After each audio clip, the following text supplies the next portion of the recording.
In this video, we're going to look at simple calculation questions which are going to be worth 2, 3, or 4 marks.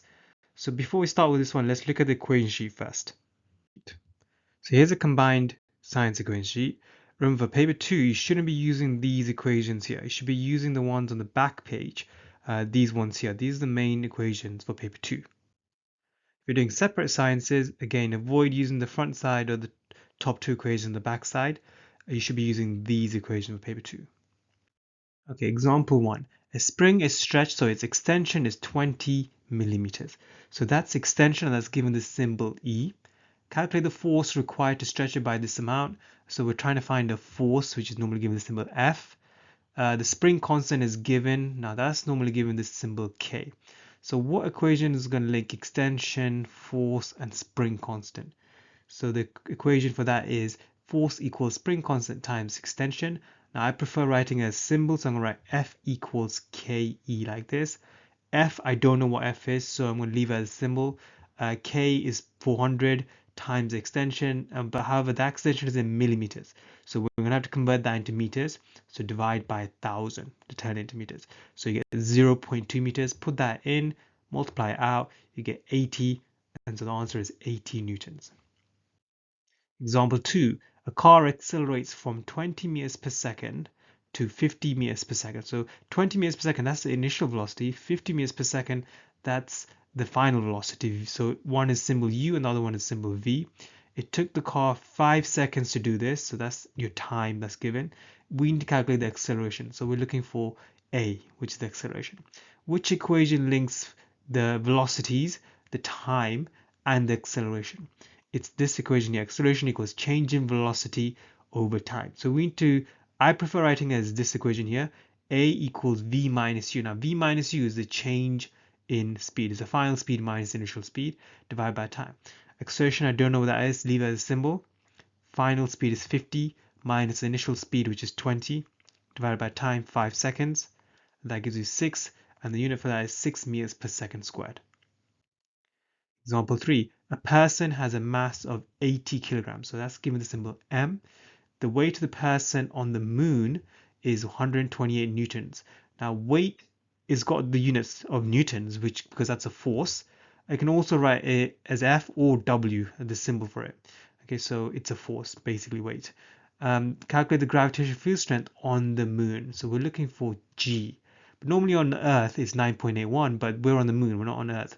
So the equation that links weight, mass, and gravitational field strength is weight equals mass times gravitational field strength. Or we can write that as W equals mg. The weight is 128, mass is 80, gravitational field strength is what unknown, so we're going to leave that as symbol. I'm going to rearrange this. I'm going to get G on its own by dividing both sides by 80, like this. Be careful not to do 80 divided by 128. That's a very common mistake. Take your time. You get 1.6. And that makes sense because the gravitational field strength on the surface of the moon is going to be weaker than Earth. And on Earth is 9.8. Example 4. The average speed of a train is 40 meters per second. Now that's the average speed. So it means that we're not doing acceleration or anything. So we can just use V for the average speed. The distance we need to calculate the distance a train travels. Now the distance is not given the symbol D, it's actually given the symbol S, which is a bit confusing because sometimes people think S stands for speed, but it doesn't. Okay, we're also given 5 minutes. Now that's clearly a time. So what equation is going to link distance, speed, and time? It's distance equals speed times time. Or as a symbol, S equals V times T, where S is the distance. I don't know the distance, so leave it as a symbol. The velocity or the speed is 40. The time shouldn't be in minutes, it should be in seconds.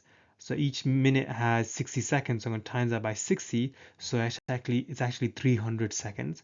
So multiply that out, and I get the distance, which is around 12 kilometers, but it wants the answers in meters, so I'm giving 12,000 meters.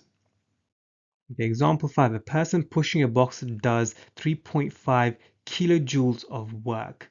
Okay, firstly, kilojoules, that's a unit for energy. You should also understand work is just another way of saying energy. So you can write as E for energy, the symbol, or you can use W for work. Okay, it doesn't matter, it's an energy, and there's a unit that's the most useful. We've got a force applied of 50 newtons, so that's definitely given the symbol F there. And we need to calculate the distance. Remember, distance is given the symbol S.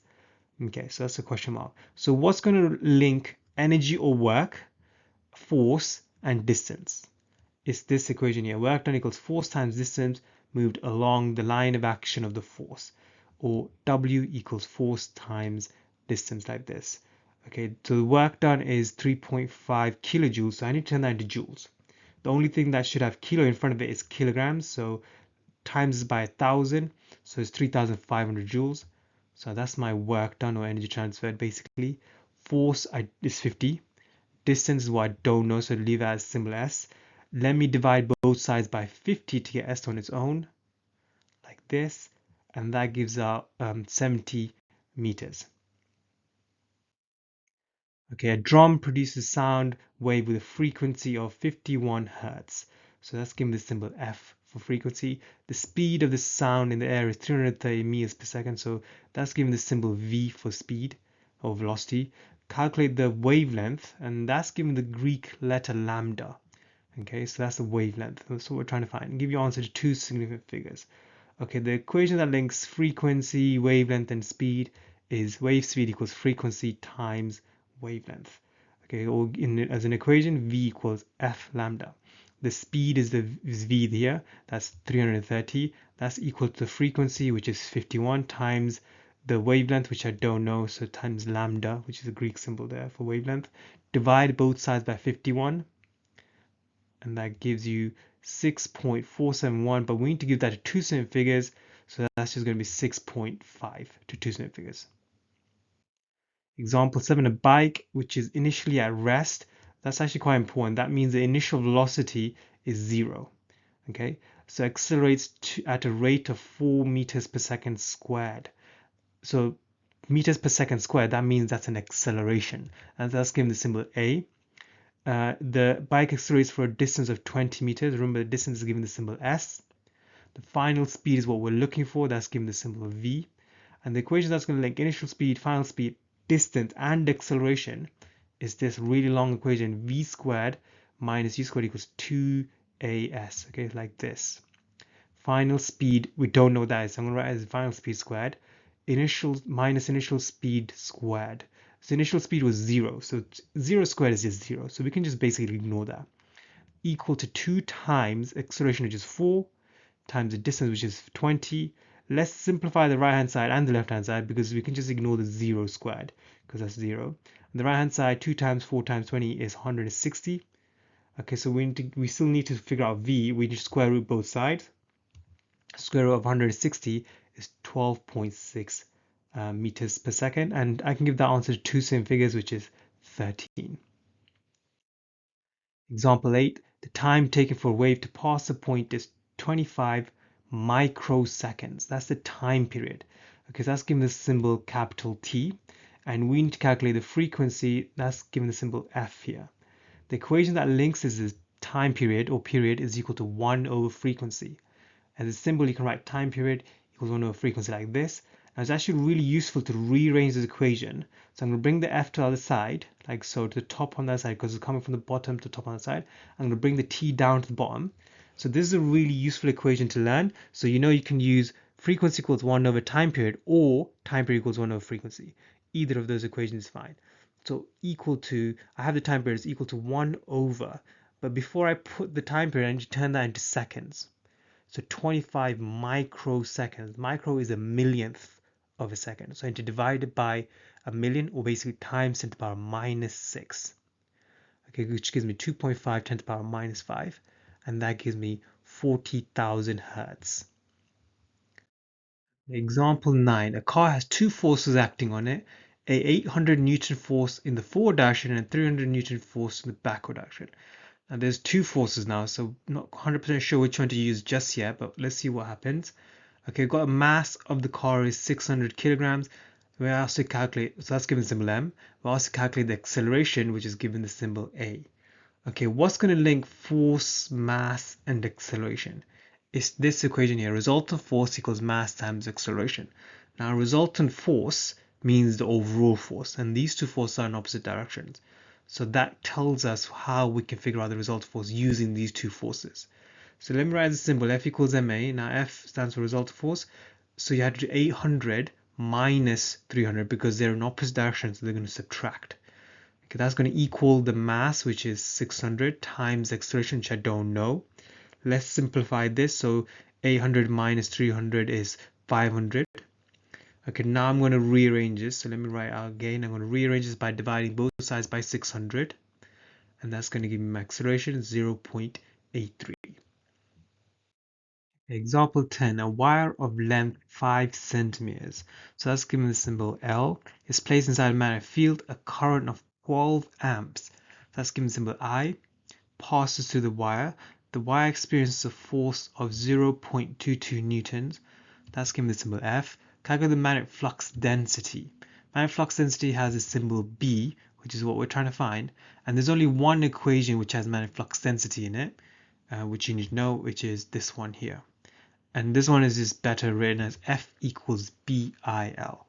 F is the force, B is the magnetic flux density, I is the current, and L is the length. So let's put that in. Force is 0.22. B is the magnetic flux density, which I don't know. Current is 12. Length, now the length currently is in centimeters, so I need to turn that into meters. Divide by 100, so 0.05. Multiply out the 12 and the 0.05. That's 0.6. And then divide both sides by 0.6, like this. And you'll get your magnetic flux density, which is 0.37. And that's given the units Teslas. Question 11. Step up transformer has 250 turns on the primary coil. That's the number of turns in the primary is NP. 5,000 turns on the secondary coil. That's NS for number of turns in the secondary coil. The potential difference across the primary coil is 12 volts. So that's VP. And we're asked to calculate the potential difference across the secondary coil, which is VS. Okay, the equation that links the number of turns and the voltage potential difference is this equation here. Okay, or a symbol I can write like this. Basically, it says the ratio of voltage is the same as the ratio of the turns. So primary voltage is 12. Secondary voltage, I don't know, leave as a symbol. Primary number of turns is 250. Divide by secondary number of turns is 5,000. Okay, right. So let's divide. Let's make that easier. So 250 divided by 5,000 is 0.05. Okay, now to rearrange, I'm going to move the VS currently at the bottom to the top side on the right hand side. So I'm going to move it like this. Okay, now to get the VS on its own, I'm going to divide both sides by 0.05, like this. Okay, so make sure you do that very slowly and carefully because it's very easy to do 0.05 divided by 12, which is going to give you the wrong answer. So you get 240 volts. Example 12, a box of weight 35 newtons. 35 newtons is a weight, but it's also, weight is an example of a force. So I can use this as F if I wanted. Okay, the area of the bottom surface is 28 centimeters squared. That's an area, that's given the symbol A. And we're asked to calculate pressure, which is given the symbol P. So the equation that links force, area, and pressure is pressure equals force over area.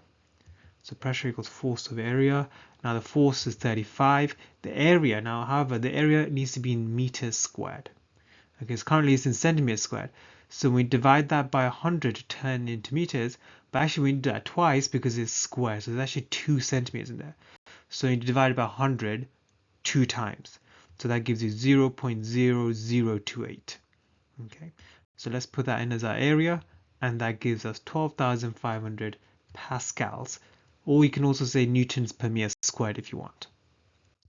Okay, final example, a scuba diver is at a depth of 12 meters. Now depth, in this case, is the same as height from the top to the bottom where the diver is, okay, below the surface. Calculate the pressure, so we're trying to find P, capital pressure. The density of the water is given. Density is given this Greek letter rho. Gravitational field strength is G. Okay, we're given that as well. Give your answer to an appropriate number of single figures. Okay, so the equation that links the depth or the height, the pressure, the density, and the gravitational field strength is this equation here.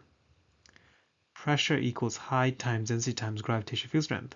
So let's put that in. So height or depth below the surface is 21. The density of the water is 1025.